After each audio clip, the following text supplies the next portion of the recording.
Hi Seyed, this is Paul. I have a couple of questions here. On the plans, if you look carefully, you can see that the rafters, go this way for the roof. And then what you did is you had to start eliminate a couple of the rafters here and have these other pieces that come out that create the overhang for the eave, along the back face that's right here.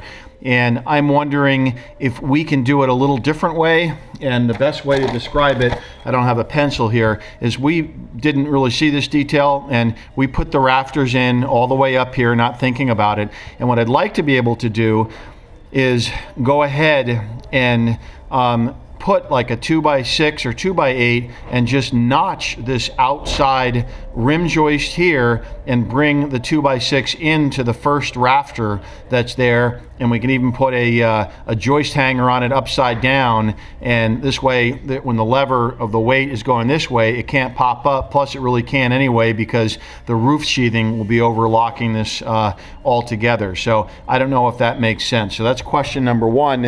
And another question on here, and I can show you the picture so it'll be a little easier to describe.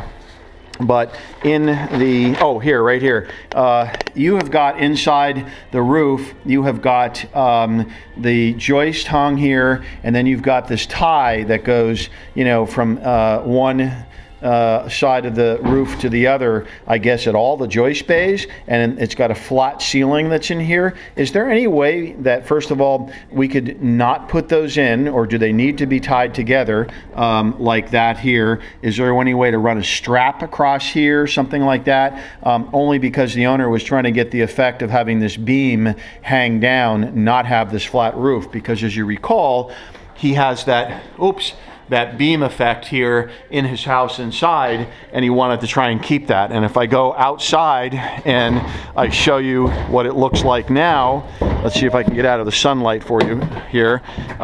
If you look up, we've got it framed, and you can see, if you look carefully, that the beam hangs down further than the joist, and if we just sheetrocked it and framed it all in, the bottom part of the beam would be sticking down in the roof, giving the owner the look and feel that he would like with the beam there, as opposed to the collar tie forming the flat roof area in the middle. So that's a separate question.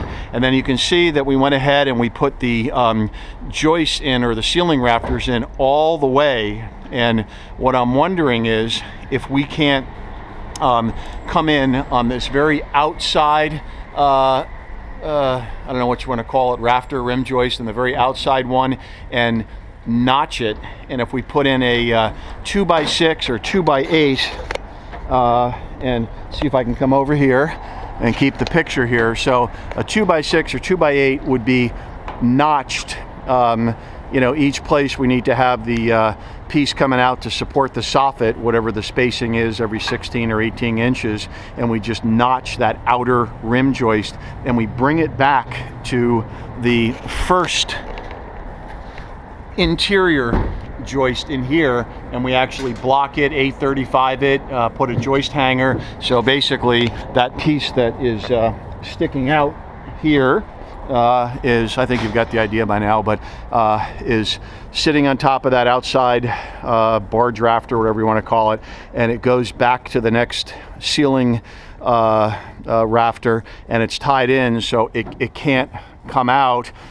We can put in an upside down joist hanger. I can block it in. I can put 835 clips in there.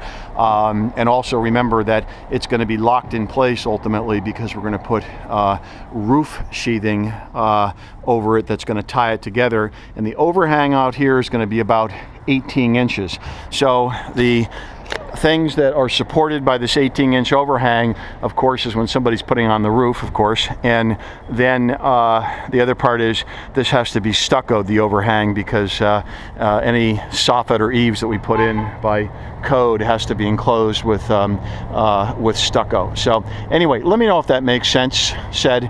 Otherwise, I'm going to have to rip all this out and kind of redo it the way you drew it up originally, and I don't know if we can get to the same end goal with a little different detail. So hope that makes sense. Okay, and by the way, that's a quick look at what's going on here.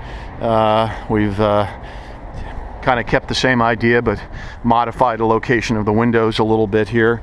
You can see that there's 2 window openings here. It's kind of hard to see, but there's one there and one there instead of one larger one. And we've got the tie down on the far outside of the whole window system, and we've got one common header across the top.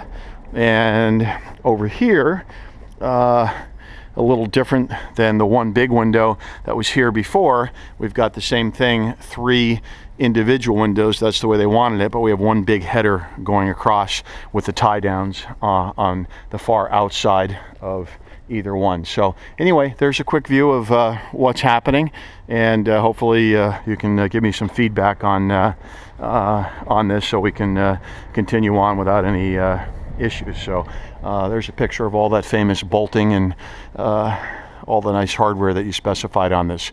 Okay, thanks, Seyed. I'll talk to you. Bye.